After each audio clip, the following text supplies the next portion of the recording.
Mesdames, Messieurs, bonsoir. Bienvenue à cette grande édition d'information sur la télévision Labari. En mission depuis quelques jours au Niger, le rapporteur des Nations Unies en charge des questions de liberté était cet après-midi au siège du réseau des organisations pour la transparence et l'analyse budgétaire ROTAB.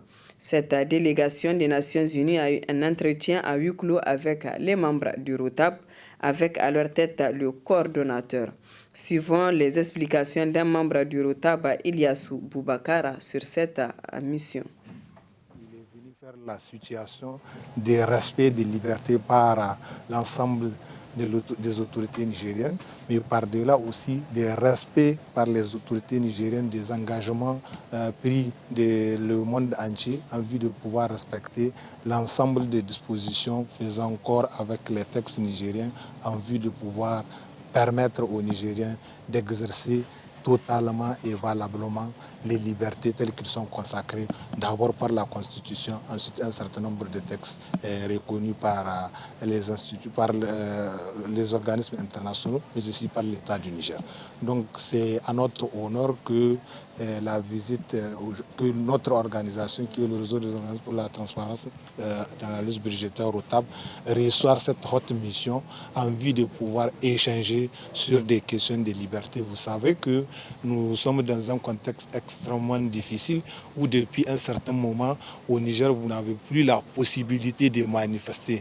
Le droit à la manifestation est un droit fondamental. La liberté de manifester et d'opiner est des libertés fondamentales auxquelles depuis 2018, les Nigériens, particulièrement les acteurs de la société civile, sont confrontés au refus systématique de toutes les demandes de manifestation adressées aux autorités. On ne peut pas dire que toutes les fois que vous demandez l'autorisation de manifester, vous faites une déclaration de manifestation, que systématiquement c'est le refus, alors que nous constatons que les acteurs politiques manifestent régulièrement de nuit comme de jour.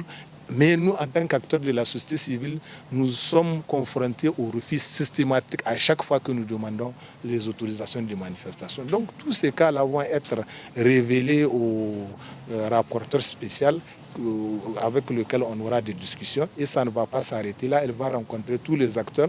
Après Niamey, il va à l'intérieur du pays aussi pour faire le point. Après, il va faire la synthèse pour dire voilà la situation des respects des libertés au Niger par les autorités actuelles. Ouverture ce matin d'un atelier de mise en place et de formation des membres de la plateforme citoyenne nationale pour la promotion et la protection des espaces démocratiques et civiques au Niger.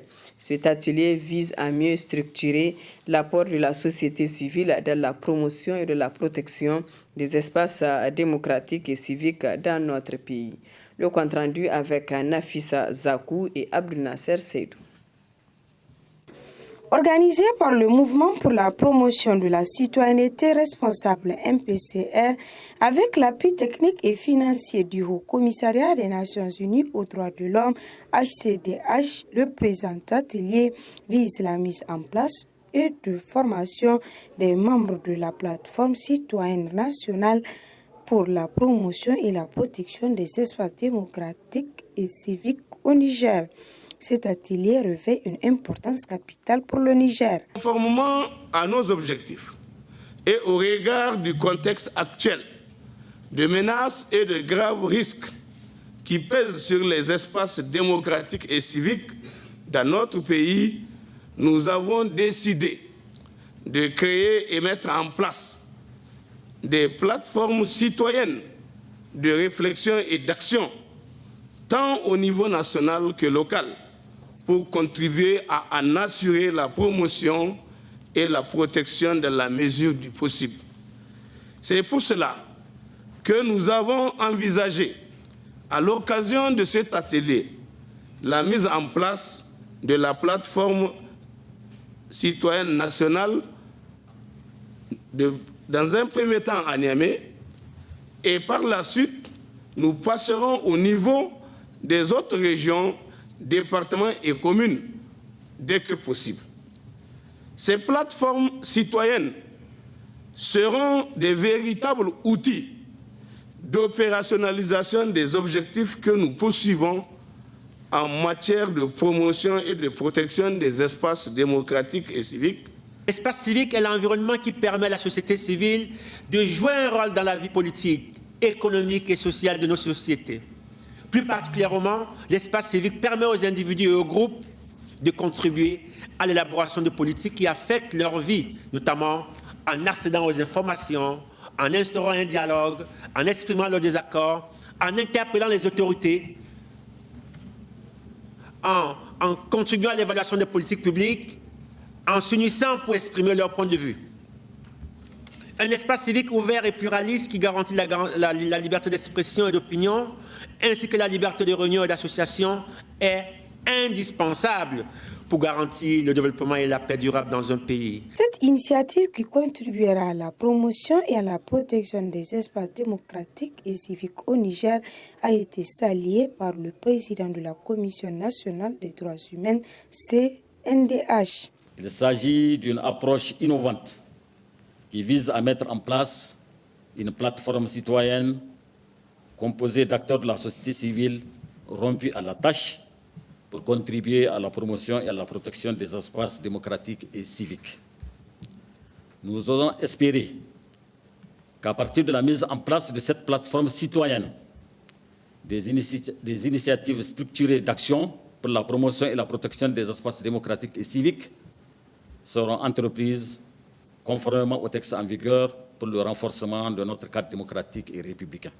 Au cours de ces assises qui dureront 3 jours, les organisateurs fondent l'espoir d'une expérience réussie qui permettra d'assurer efficacement la promotion et la protection des espaces démocratiques et civiques au niveau national. Le ministre de la Défense nationale, Indatou Al-Kassoum, a réceptionné cet après-midi un avion C-130H à la base aérienne 101 de Niamey. Ce Hercule C-130 a été gracieusement offert au Niger par les États-Unis d'Amérique. La cérémonie de réception de cet avion a eu lieu en présence de nos reporters Ismaël Moumouni et Sadou Doumi. Soutenir le Niger dans les opérations et de lutter contre les organisations extrémistes violentes qui opèrent dans le Sahel, voilà une des raisons qui a amené les États-Unis d'Amérique à travers l'US Air Force à offrir à l'armée de l'air nigérienne cet Hercule C-130. Le partenaire salue le Niger qui a construit un cadre de défense engagé à amplifier la sécurité et la stabilité régionale dans l'ensemble du Sahel. Le programme d'aviation du Niger s'inscrit dans le cadre du partenariat solide entre nos deux nations. Cela nous rappelle un proverbe Hausa qui dit Zamu Hada Kahi Dakarhi, qui signifie nous serons solidaires. Sur le plan stratégique, les forces armées nigériennes ont fait preuve de leur détermination considérable dans la professionnalisation de leurs forces. Cela assure que les femmes et les hommes qui la composent sont prêts à confronter toute menace à la sécurité au Sahel. Maintenant que cet avion C-30 sera transféré au Niger, je tiens à souligner que cela n'aurait pas pu se produire sans le travail acharné et le dévouement de nos équipes nigériennes et américaines et de leurs dirigeants. Ce don représente une avancée importante dans la capacité du Niger à fournir des services aériens rapides de mobilité, ce qui témoigne du partenariat productif entre les deux nations, comme l'explique le ministre de la Défense du Niger. Le rôle de ces avions, pour ceux qui ne le connaissent pas, c'est qu'ils nous ont permis, comme tout à l'heure ça a été dit par plusieurs parmi eux, de transporter des hommes. Le Niger est un vaste pays avec une armée réduite. D'un point de vue opérationnel, nous avons été obligés à plusieurs reprises de prendre des hommes d'un terrain d'opération pour les amener sur un autre terrain d'opération. Et pour ce travail, le C-130, madame, que vous nous avez donné, a servi à faire ce travail. Il y a quelques jours, nous avons aussi à transporter, comme vous l'avez dit, de blindés d'ici même Niamey pour les amener dans la région de Tawa où nous avons des opérations qui étaient en cours. Il y a des choses de ce type-là que nous avons eu à faire et que nous continuons à faire. Ceci montre en réalité que ces avions vont jouer un rôle essentiel pour l'armée de l'air nigérienne. Avec une vitesse de croisière de 537 km/h, cet avion a pour mission de largage des parachutistes, transport des matériels et des personnes, mais aussi procéder aux évacuations sanitaires. Le ministre de l'Agriculture, Dr Alambeji Abbaïssa, a officiellement lancé ce matin les activités entrant dans le cadre du Forum national sur le financement de l'agriculture au Niger. Ce forum est organisé par AgriFocus en collaboration avec le Haut Commissariat à l'initiative 3N. Le compte-rendu de Nafissa Yahya et Chebou Gissou. Financer l'agriculture pour des systèmes alimentaires équitables et durables au Niger, c'est sous ce thème que s'ouvre la 6e édition du Forum national sur le financement de l'agriculture au Niger, FINAGRI. Ce forum, initié par AgriFocus, vise à contribuer à la sécurité alimentaire et nutritionnelle des Nigériens à travers la promotion de l'entrepreneuriat agricole. En effet, conscient que le développement de toute nation dépend de sa capacité de production agricole, AgriFocus a œuvré depuis 2016 pour mettre la question de l'agriculture, la question de l'entrepreneuriat, la question du financement de l'agriculture sur la table, à travers la foire sur le financement de l'agriculture, érigée aujourd'hui en Forum national sur le financement de l'agriculture, FINAGRI Niger. Ainsi, l'accès facile au financement à travers les discussions autour de la FINAGRI permettront l'émergence du secteur agricole à travers une approche entrepreneuriale et de financement adaptée. Cette approche permet la création de richesses, la valorisation de nos productions agro-silvopastorales et halieutiques en lien avec les spécificités et les potentialités de nos régions pour répondre au chômage, pour répondre au développement d'exploitations agricoles rentables et pérennes. Cependant, l'accès aux offres de financement de ces activités-là, ainsi que les conditions établies par les établissements financiers, ne sont pas toujours adaptées au contexte socio-culturel et économique du Niger.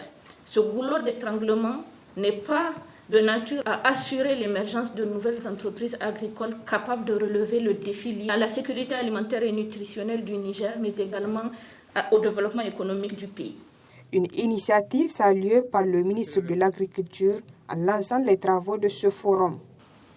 Je voudrais encourager et surtout remercier les organisateurs du présent forum pour leur engagement et leur rôle de lanceur d'alerte sur les engagements du gouvernement pour la modernisation du monde rural. En effet, votre action constitue pour le gouvernement une feuille de route, mais aussi un rétroviseur à travers lequel il appréhendera le chemin parcouru, mais surtout évaluera le travail qui reste à faire. Pour ma part, j'ai pu vous rassurer que je ne ménagerai aucun effort de concert avec les autres parties prenantes du gouvernement pour être à vos côtés dans votre effort à rendre le financement disponible et accessible aux producteurs agricoles nigériens en vue de leur permettre de prendre part efficacement à la compétition régionale et internationale. Plusieurs panels en vue du financement de l'agriculture au Niger vont être au menu de ce forum qui va durer 2 jours. Lancement ce matin au centre régional de l'Agrimet du projet Cycle de l'eau et changement climatique. Cet atelier organisé par l'Agence française de développement AFD et l'Institut de recherche pour le développement IRD est une rencontre qui permettra de présenter la dynamique générale du projet. Le compte-rendu avec Hamza Sakou et Ibrahim Abdou. Le réchauffement climatique combiné à l'évolution de l'usage des terres a un impact particulièrement fort sur le cycle de l'eau dans la zone intertropicale. C'est conscient de cela que les bailleurs de fonds, tels que l'Agence française de développement, en collaboration avec l'Institut de recherche pour le développement, organise le présent atelier sur le cycle de l'eau et le changement climatique. Le choix de la ville de Niamey pour cet atelier de lancement du projet cycle de l'eau et changement climatique se justifie donc tout particulièrement. Pays sahélien par excellence, hébergeant le centre Agrimet, qui a vu s'ajouter à ses missions initiales une mission de service climatique régional, le Niger héberge une communauté académique très mobilisée et des institutions très engagées sur cette problématique de l'eau qui est au cœur des politiques publiques, que ces dernières concernent le contrôle de la crue du Niger ou des remontées de nappes observées dans certains quartiers, mais aussi des potentialités d'irrigation et d'énergie hydroélectrique dans certains, offertes par le fleuve, ou encore la valorisation des ressources en eau souterraines encore mal connues. Le réchauffement climatique n'est d'ailleurs pas seul en cause dans l'aggravation de la vulnérabilité aux inondations. Les changements d'usage des sols, l'imperméabilisation consécutive à l'urbanisation, la construction en zones inondables sont autant de facteurs qui doivent être également pris en compte. Pour le ministre de l'Action humanitaire et de la gestion des catastrophes, cet atelier permettra de présenter la dynamique globale de ce projet ainsi que ses objectifs aux acteurs académiques, institutionnels et opérationnels, tant nationaux qu'internationaux du domaine de l'eau et du changement climatique présents à cette rencontre. C'est aussi le lieu de dialoguer, échanger avec tous les experts autour des actions prévues au Sahel. L'objet de cet atelier sur le cycle de l'eau et le changement climatique révèle l'importance centrale et cruciale de la thématique pour le développement du Sahel en général et du Niger en particulier. À noter que ce lancement de cet atelier de 3 jours a vu la participation du directeur général du Centre régional de l'Agrimet, du responsable de la gouvernance de l'Institut de recherche et de développement et du donneur d'ordre du projet de l'Agence française de développement. Lancement ce matin à la faculté de lettres et des sciences humaines de l'université Abdou Moumouni de Niamey de la journée de l'étudiant en psychologie. Une activité qui a réuni plusieurs participants et qui rentre dans le cadre de la réalisation du programme du club des étudiants en psychologie. Retrouvons Hamza Sakou et Ibrahim Abdou. C'est sur ces festivités culturelles et sketch qu'a débuté la cérémonie de lancement de la 9e édition de la journée scientifique et sportive de l'étudiant en psychologie. Une journée placée sous le thème « Santé mentale des jeunes au Niger » et qui est organisée par le club des étudiants en psychologie de la faculté des lettres et des sciences humaines de l'université Abdou Moumouni de Niamey. C'est une journée qui est organisée chaque année au cours de laquelle on invite pratiquement tous les étudiants inscrits au département et même les partenaires à prendre part pour en discuter autour des thématiques qui sont d'actualité. Cette année, on a choisi comme thème la santé mentale des jeunes au Niger. Et ce choix a été motivé à travers certains aspects que nous avons constatés et qui, au lieu d'améliorer ou de contribuer dans le renforcement des capacités de résilience mentale des jeunes, ne font que les aggraver. Donc, du coup, on a songé et opté nécessaire de choisir cette thématique pour que nous puissions nous entretenir les publics, les grands nombres sur l'importance de la santé mentale. Pour le chef de département de psychologie, ce thème est d'une importance capitale. Cette thématique, je dirais, vient à point nommé car elle se trouve non seulement au cœur de l'objet d'étude de notre discipline,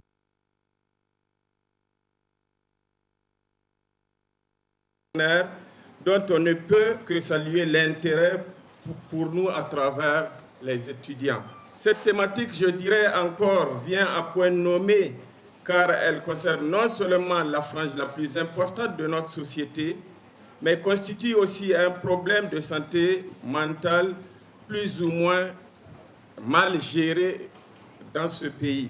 À noter qu'au-delà du public universitaire, cette journée a été lancée en présence de plusieurs partenaires ayant marqué de leur présence l'éclat de la cérémonie. Voilà, mesdames et messieurs, ici prend fin ce journal. Merci à vous de l'avoir suivi. et excellente soirée en compagnie du programme de la télévision Labari.